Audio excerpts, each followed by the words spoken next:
To first giving honor to the pastor himself, Pastor Leonard St. Juicy. St. Juicy. Greeting greetings from my bishop and first lady, Bishop Nana Don Annie and First Lady Lupini Landy. Preaching, all that good stuff. The Bible says that, and your gift will make room for you and put you in front of great men and women of God. And I consider you all to be great men and women of God, and it is a pleasure that my gift has made room for me to stand in front of you today. So before we get any further, let's get straight into it. Simply, my topic today is, who are you? To the camera team, right? Quick heads up. I'm so sorry. I tend not to be able to keep still. So yeah, that's all. But today, who are you?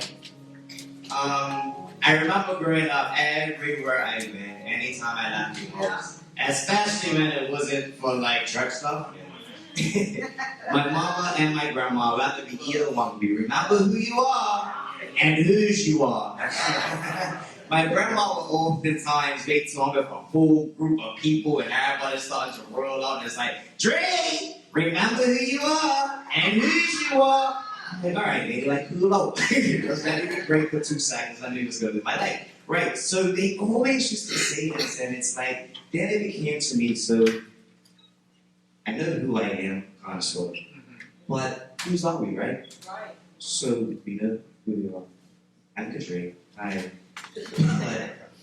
whose are we? Yeah. And this becomes so deeply typical question because the whole answer to this that we are children of God, right? Yeah. Even better yet, we are children of the living God. Yeah. And if you heard in the scripture that we read earlier, it says just like this, and he said, but whom say ye that I am? And Simon Peter answered and said, thou art the Christ, Son of the living God. So here's the part about this, right? So I was doing a little study on it. Geographically, where they were located when they said this what gives this so much more. So geographically, when they said this, they were standing in front of a temple that was used to celebrate or worship Caesar Augustus, who was the adopted son of Julius Caesar. Both the Romans revered these men as gods. Little g, ain't that great? Little g gods, right?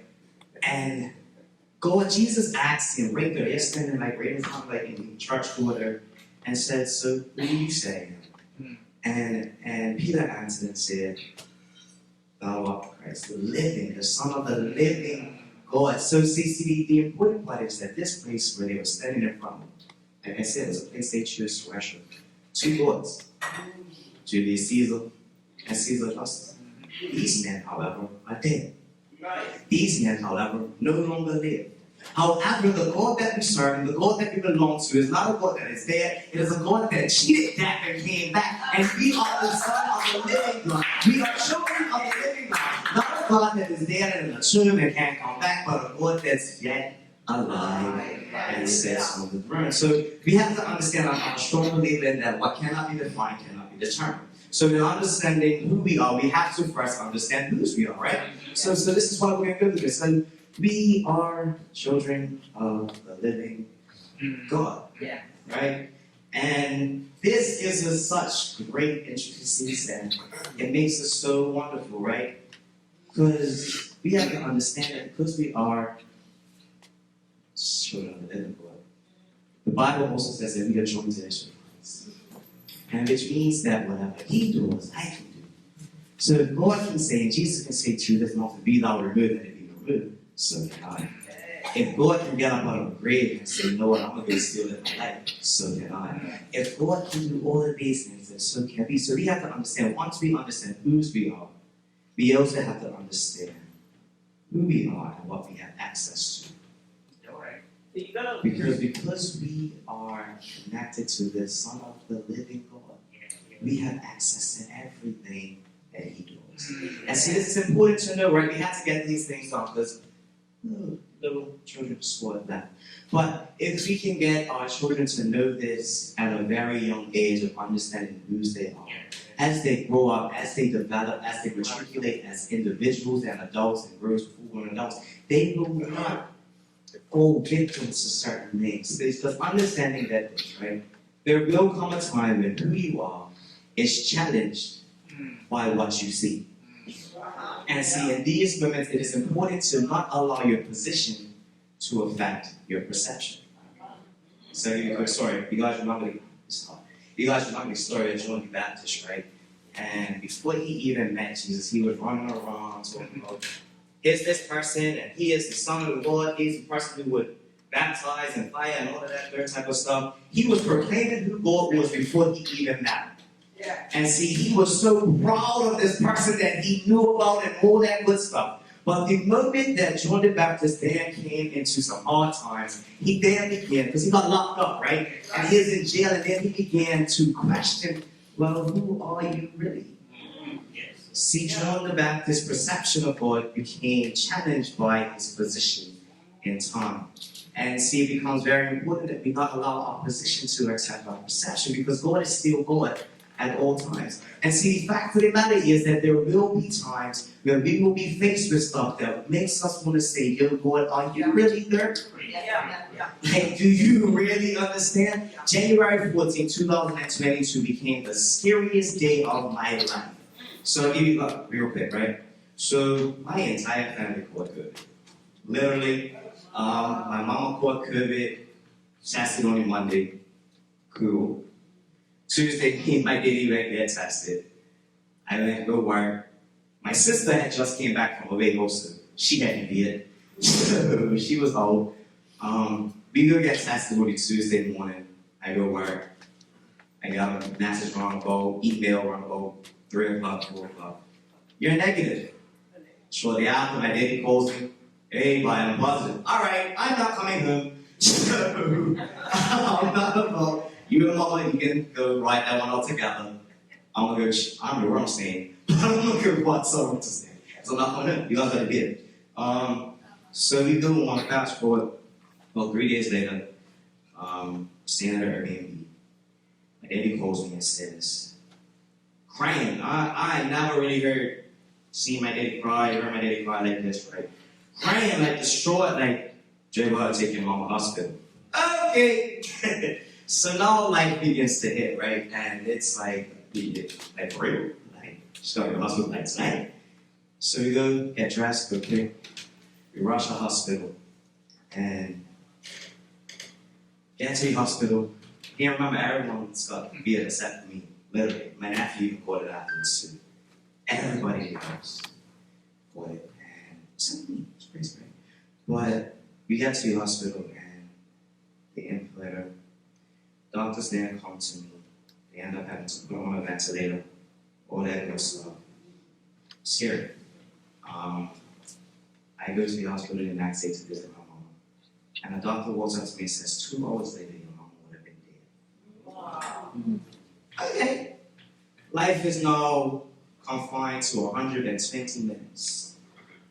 And it's like, okay, God, now.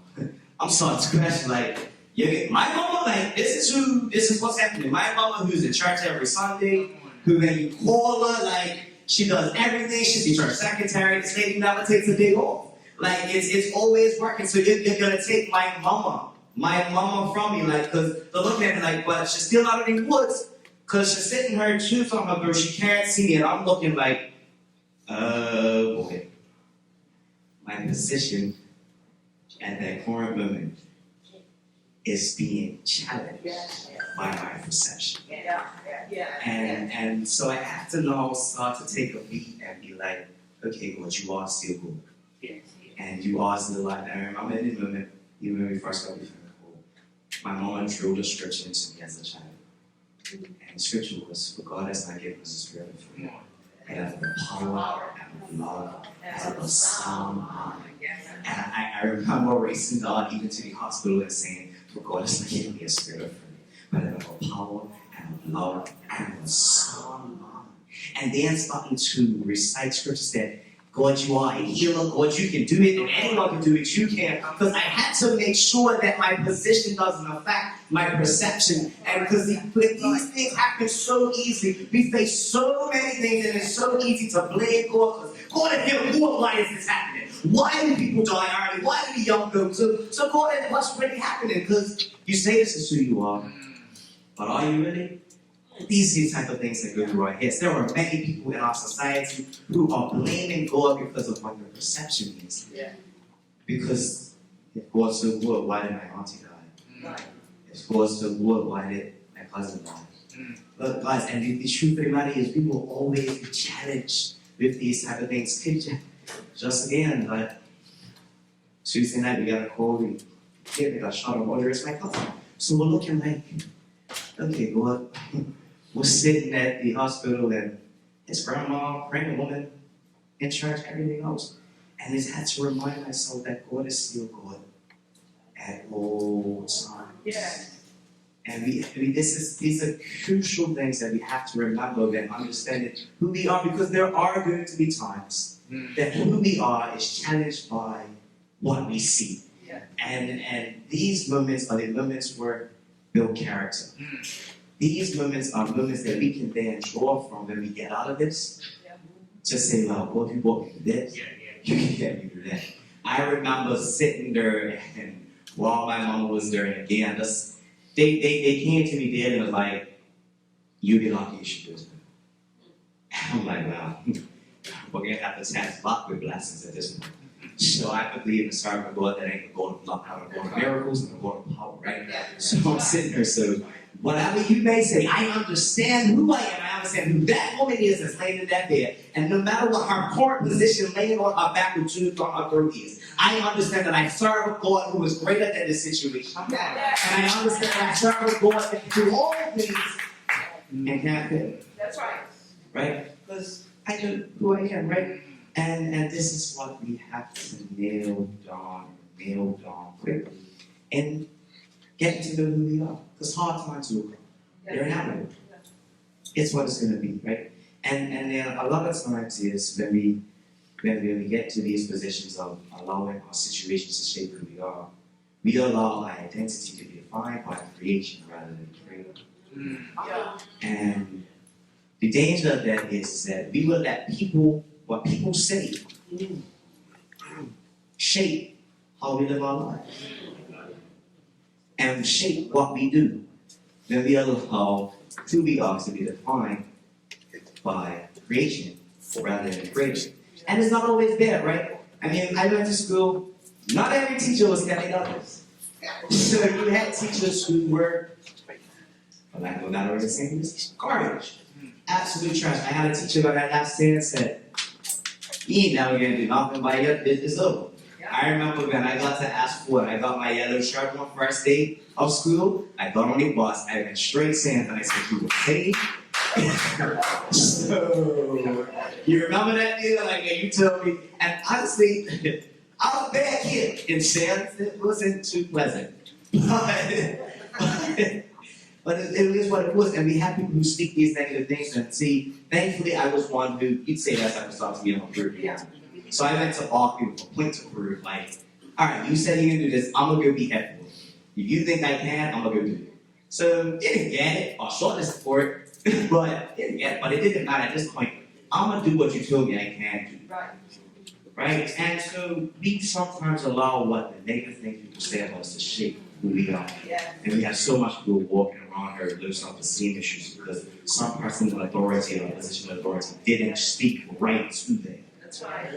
The church member didn't speak right to me. You judged me because my shirt was a little untidy, or because my skirt was a little too short, or because I got tattoos all over my body. I was judged by people. So I don't really want to come to church no more because you people are a whole bunch of judgmental people and you want to shake your hand. So I don't really come to church either.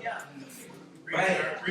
So it becomes those situations that people then shape their lives after and run away from God because of what creation done. And we blame the Creator for what creation is. And see, and the other side of this is it's not always bad, man. Like, sometimes our parents, like my mama, what is it? But she had, and she was pretty much, but she knew she was my children. So a lot of times it's like, I know you're gonna be a teacher. You're gonna be a teacher. This is what's gonna happen. And a lot of times we find talking to our young people like, this is what you should do. This is what you can do. And like, you should do this and you should do that. And we find ourselves because our loved ones and people that we care about and we want to make happy, we start to do stuff because this is what they said I should do. And it's not necessarily bad, but it's not necessarily good for you either, right? Because if I shape my life based off of what you say I should do and not what God says I can do, I can wind up being very unhappy and miserable because I'm trying to please other people instead of trying to please God. See, understand, I went to school, again, like I said, it was the A.M.E teacher. I know it was kind of pushy, but it was practical. It was a good thing. I went to school to study music education. Got to Mount Allison University, that was the plan. I got there, and I took the year 1 sociology class, and I was like, okay, this is straight. The professor comes to me and says, Dre, you should change your major to sociology. Woman, are you crazy? I came here to study music. That's what I'm going to do. This is not what's happening. You lost your plot. This social stuff. Wrong answer. Sometimes I'm like, cool, walk away.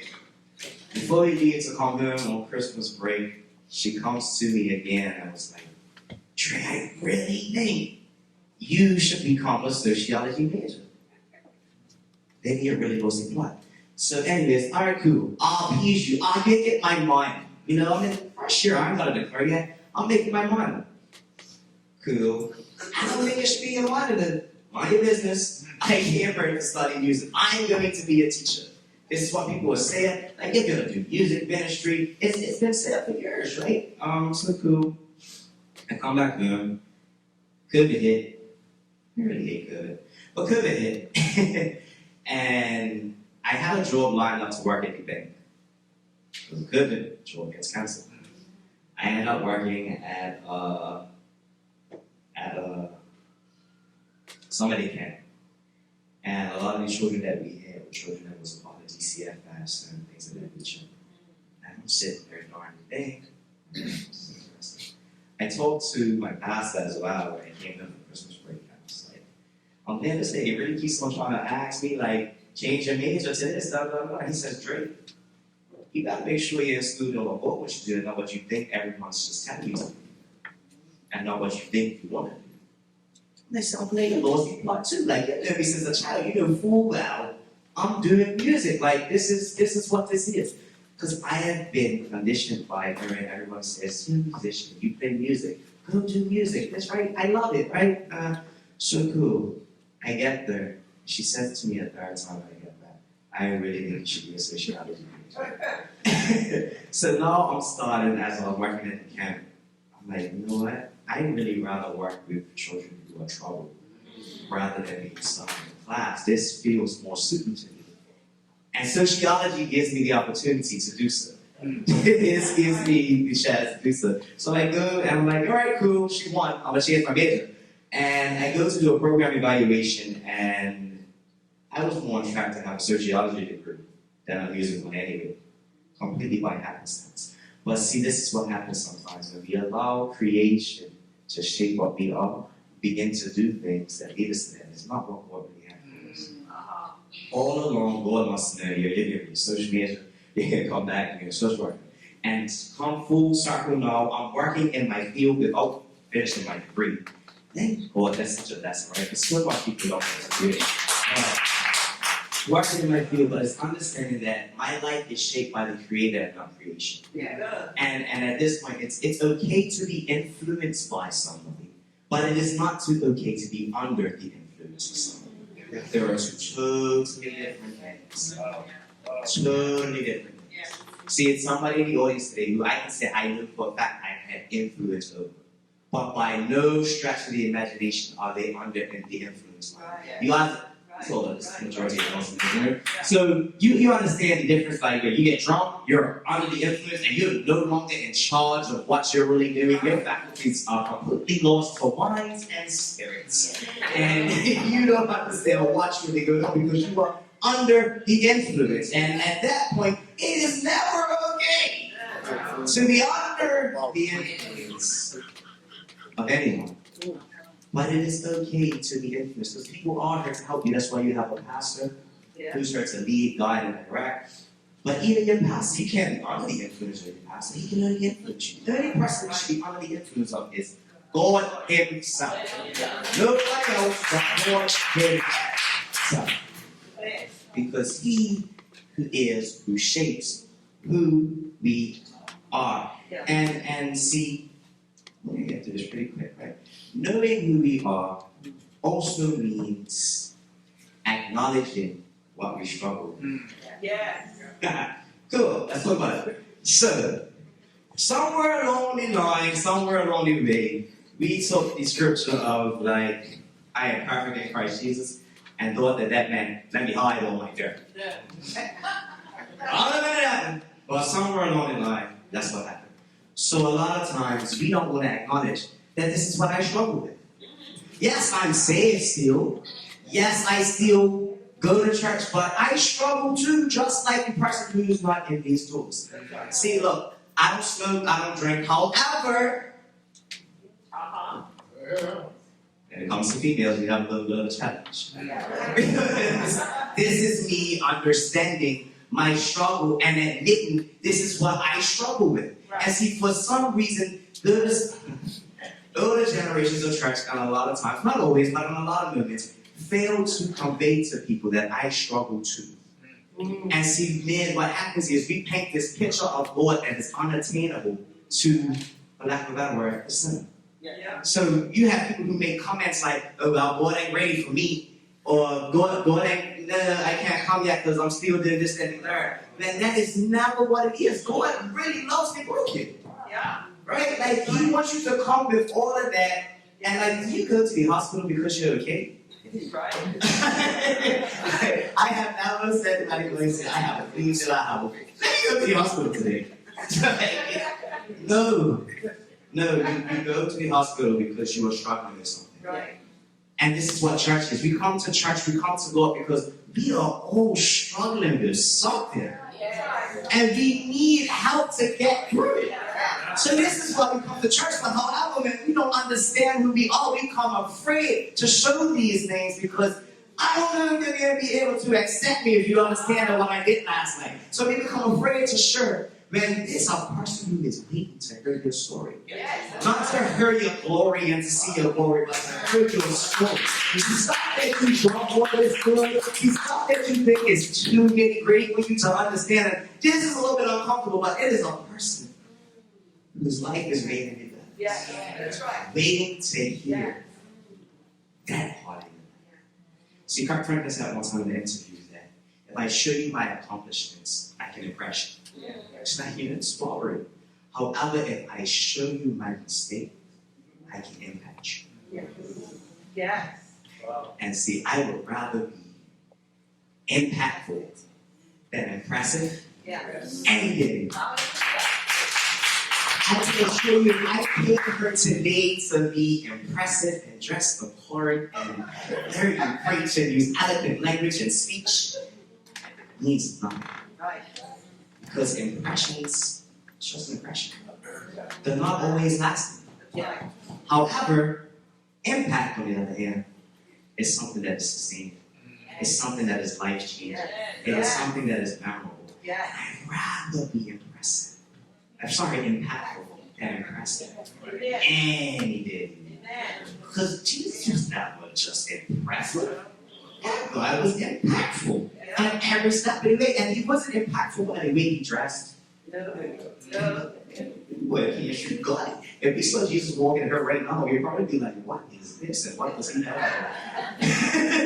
How they were dressed in those times, and it was like, so these are things that we are faced with. And we have to get to know who we are. First of all, understand whose we are. Right? Number one. Then we have to get to know who we are. Then we have to understand who we are. Because in understanding, you really don't care what other people have to say at that point. It's like, you're going to judge me or not, really don't care about you. But that person who is attached to you, see, understand, like, even this, don't try to be a carbon copy of somebody else. Young people, Sir, you, right there. Don't ever try to be a carbon copy of anybody else. That's right. You are called to be you and be you in every single step of your way. No matter what your friends may say, no matter what your friends may do, always be you. In spite of everything, make sure you are you. When it becomes uncomfortable being you, when it things that you think don't align with what your friends are doing, always be you.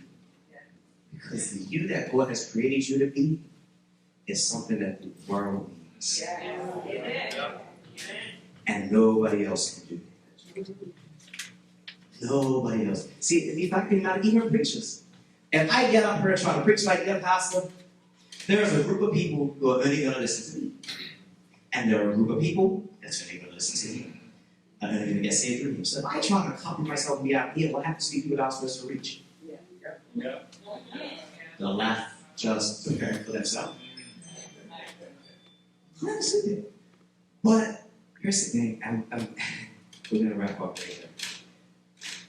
What's your name? You. What's your name? Raul. Yes. I'll $20 for you. Want it? Yes. Fresh, crispy too. Fresh off the machine. $20. $20. You want that? You want it? You still want it? Hey, babe. You still want it? You sure? Wipe the switch. You still want it?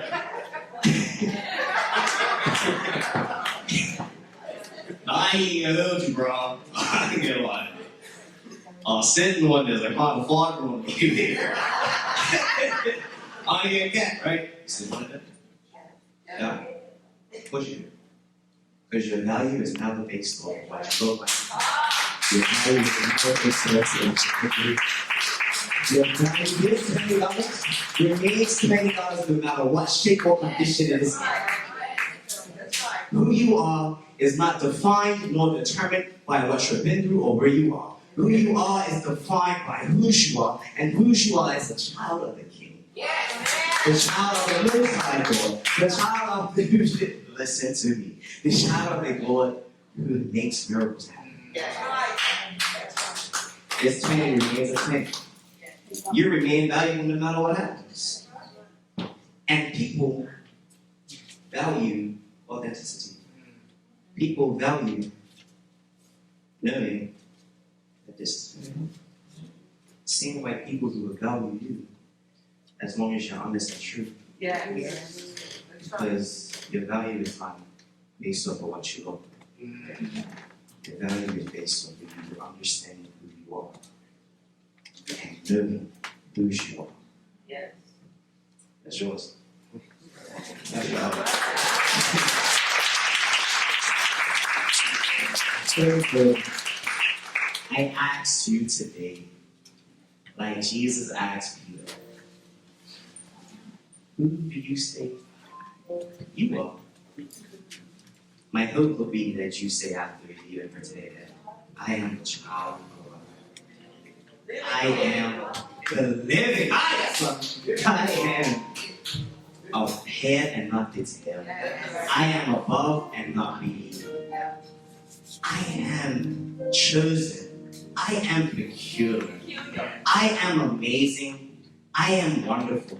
So I ask you again, who did he say you are? Because I already told you what that's of you. God loves you in spite of everything. God loves you through everything. See, the Bible also says the God of Abraham, God of Isaac, and the God of Jacob. You know what's the interesting part of all of that? Everybody else he calls by their name change. But Jacob, he still was Jacob. And if you guys know the story of Jacob, Jacob was a wreck. Yes. Like the guy's school, he was a wreck. And when God says that, the God of Isaac, God of Abraham, God of Jacob, because God is the God of your God is the God of your head. He was God then, he will be God later too. He loves you no matter who you are. So he says this to remind us at all times that when you were sinning, I was still God. When you accepted me, I'm still God. So we have to love our neighbors as God loves us. Love everybody out in the streets like God loves us. Not to present our invisible God, but our job as Christians is to make an invisible God visible. Yes. Yes. So that's the wildlife, right? Let's remember who we are and whose we are.